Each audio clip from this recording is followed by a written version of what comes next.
Snow fell that night like ash from an old sorrow, soft and ceaseless, gathering along the cracked steps of Hollow Creek's police station.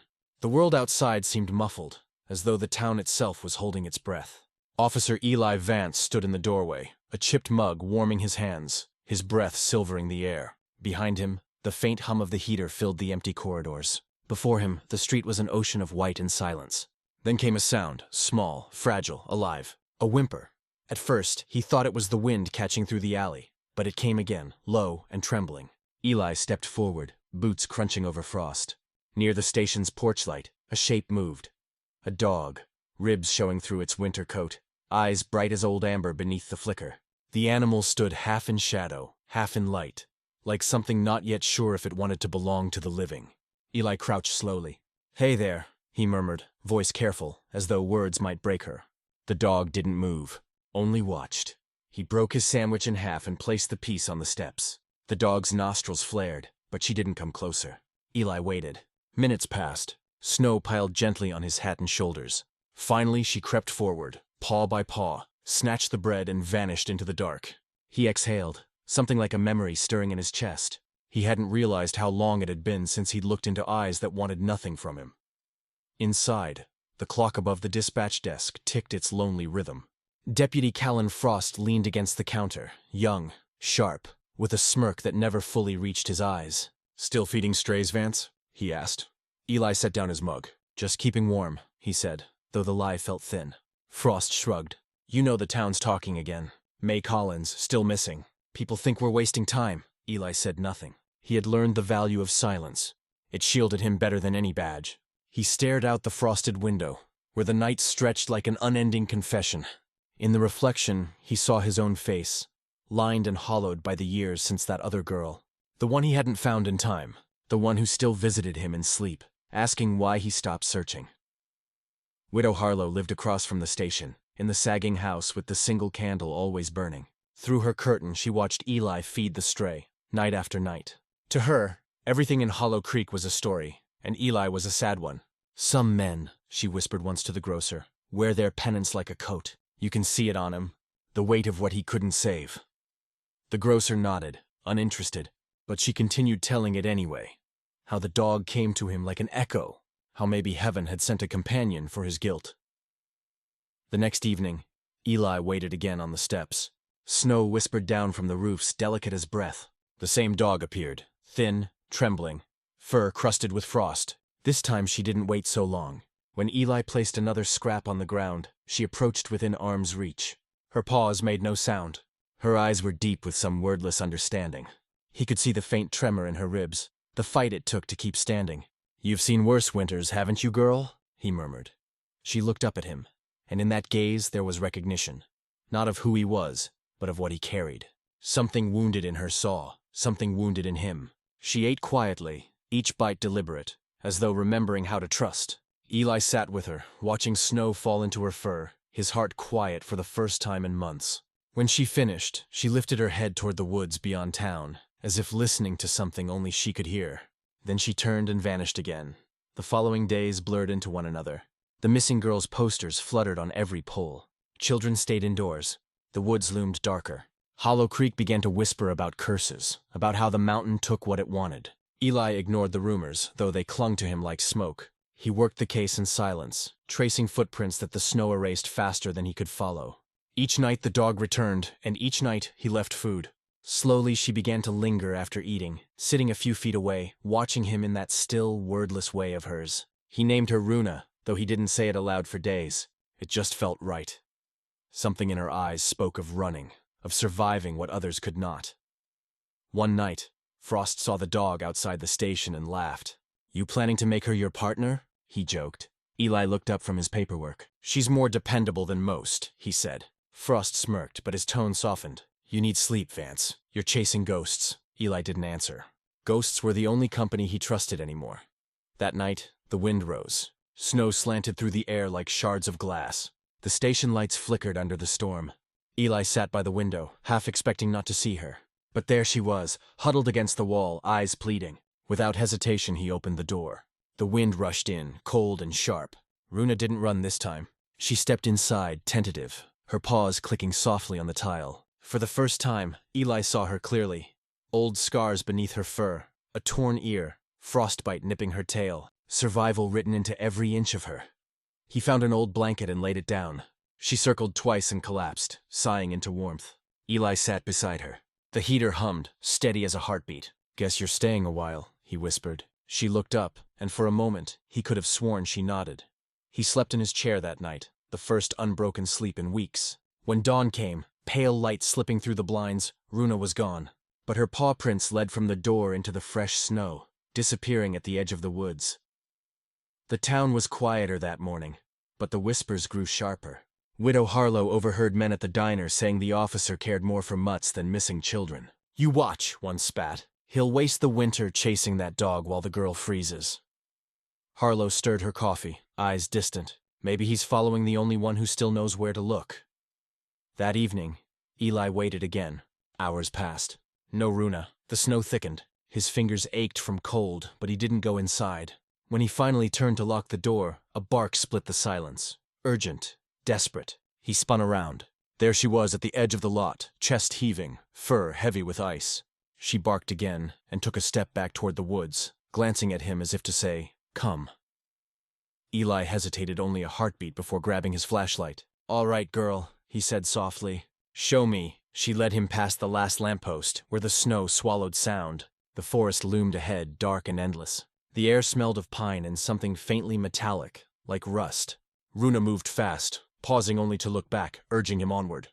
His breath came in clouds. The beam of his flashlight shivered with his pulse. Somewhere in the distance, an owl called. They reached a frozen creek, half buried in snow. Runa stopped, sniffed the ground, then barked twice. Short, sharp. Eli scanned the area, light trembling over the white expanse. Nothing but trees and wind, but she wouldn't move, wouldn't stop barking. Then he saw it, small, almost lost in the drift. A ribbon. Pink, frayed at the end. His chest tightened. "May." The name fell from his lips like prayer. He picked up the ribbon, gloved fingers trembling. Runa watched him, her body tense, tail low. She whined once, a sound that carried both urgency and sorrow. Eli met her eyes. "You found this?" he whispered. She turned toward the deeper woods and barked again. The wind rose, scattering snow through the beam of light like ash. Eli looked back toward town, its faint glow far behind him, then toward the path she'd taken. The decision wasn't hard. "Lead the way," he said. And so they vanished into the trees. One man, one dog, following a trail only Faith could see. Behind them, the station lights flickered once and steadied. In the distance, Widow Harlow stood by her window, watching the two shapes dissolve into the snowfall. She crossed herself and whispered to the empty room, "Godspeed, wanderers." The snow kept falling, soft and endless. By the time the footprints faded, only the silence remained, thick, expectant, as though the forest itself was holding its breath for what would come next. The forest swallowed them whole. Each step drew them deeper into its breathless silence, the world narrowing to the faint beam of Eli's flashlight and the dark blur of Runa's moving shape ahead. Branches bent low under the weight of snow, cracking softly as they passed, like bones remembering old breaks. His pulse thudded in his ears. The air tasted of iron and cold. He called her name once, and she barked in reply, a sound sharp enough to shatter the night. Somewhere beyond the trees, something stirred, faint and fragile, like life refusing to give up. They crossed the frozen creek, where the ice groaned beneath his boots. He thought of May Collins, her missing photograph, the pink ribbon now tucked in his pocket. Her eyes in the poster had been bright with youth, yet in his dreams they blurred with the face of the other child, the one he hadn't saved. Runa looked back at him, her breath clouding the air, urging him onward. He followed without question. There was no logic in trust like this, only instinct, only grace. They reached a slope where the snow deepened past his knees. Runa climbed easily, turning to make sure he still came. When he stumbled, she barked once and waited. "I'm coming," he panted, though his lungs burned and his flashlight flickered. The trees thinned at the top, revealing a clearing bathed in ghostly moonlight. In its center stood a collapsed cabin, half buried, timbers jutting out like broken ribs.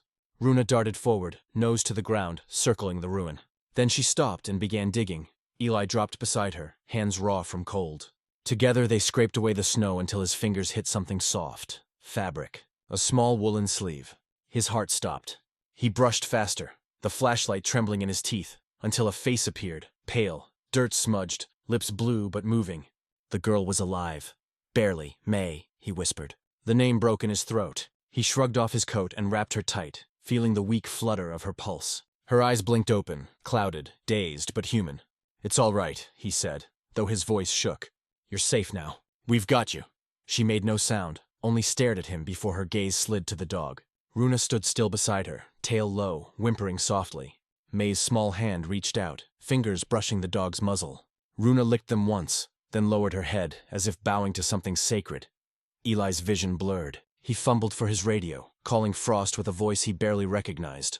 The static crackled through the trees. "Found her," he said, choking on the words. "She's alive."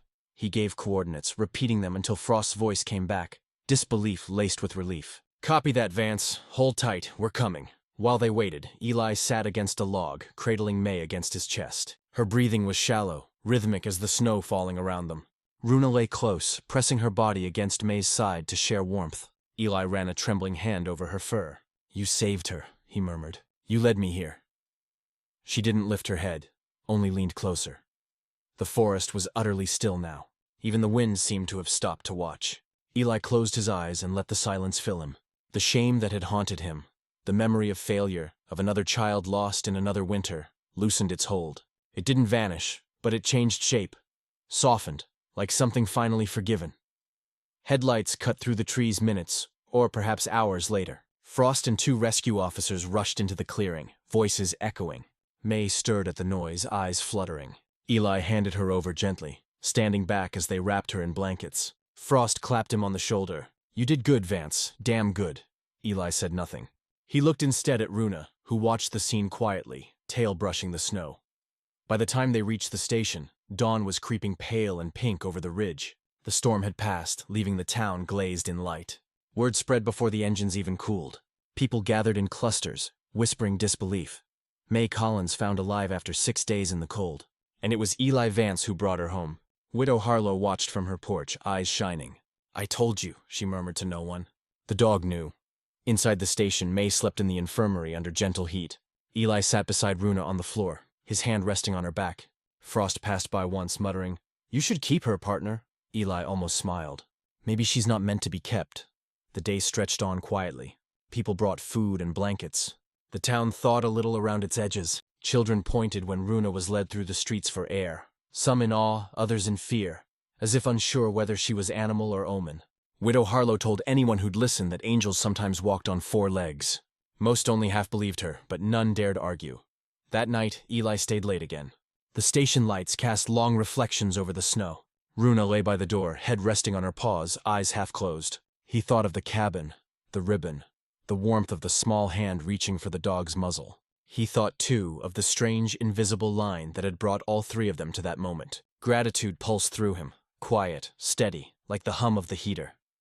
Then Runa lifted her head. Her ears twitched toward the window. She stood, body alert.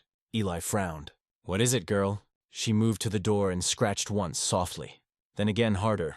Her bark was low but urgent. He opened the door. Cold air rushed in, carrying the distant scent of pine and something else. Wild, free. She looked back at him once, eyes glowing under the porch light. He knew that look. It was the same one she'd worn the first night he'd seen her. "You're leaving," he said quietly. She blinked.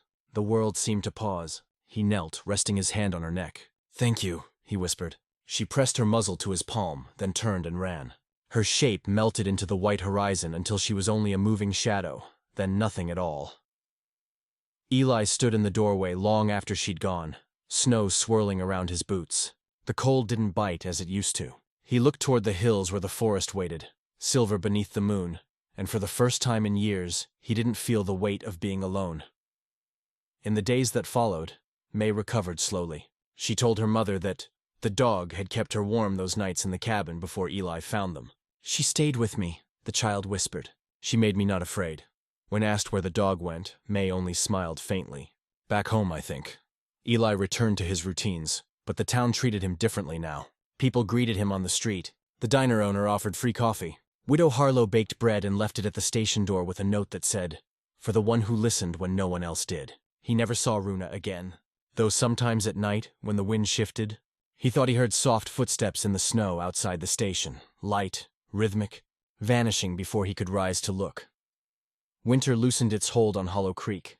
Ice dripped from rooftops, revealing the old color of the town beneath. Eli began walking home instead of driving. He liked the quiet, the sound of boots on thawing ground. On one of those walks, he paused by the creek where Runa had first barked for him to follow. The water ran clear again. He knelt, touching the snowmelt, and felt a calm he couldn't name. He spoke softly, as if to the wind. "You found her because you never gave up, did you?" His voice trembled. "I hope you found what you were looking for, too." The forest answered only with rustling branches, but he imagined somewhere beyond sight, a pair of golden eyes watching. Content. That night, back at the station, Widow Harlow stopped by with tea. She looked at him a long moment and said, "You look lighter, Officer Vance. Like something finally let you go." He smiled faintly. "Maybe it did." She nodded, eyes kind. "Don't ever doubt that the right souls find each other when the world goes quiet enough to listen." When she left, Eli stood by the window. Snowflakes drifted under the streetlights, soft and endless. He could still feel Runa's warmth against his side, could still hear the faint bark that had called him out of despair and into grace. He whispered into the night, "Thank you, girl." The town of Hollow Creek slept under its silver blanket, but something had shifted there, something small and sacred. People spoke more gently. They lingered a little longer in their goodbyes. They remembered that sometimes salvation doesn't roar. It pads quietly through the dark, finds what's lost, and then disappears. And if you listened closely, beneath the hum of the lamps and the sigh of the wind, you might swear you heard it still. The sound of paws crossing snow, steady and sure, guiding someone else through another long night. Because some stories don't end. They echo. And if this one found its way to your heart, let it remind you that kindness travels further than we ever see. Sometimes it wears fur. Sometimes it leaves without a trace. But it always finds its way home. Subscribe, if you will, to keep listening. Because in the quiet corners of winter, there are always more whispers waiting to be told.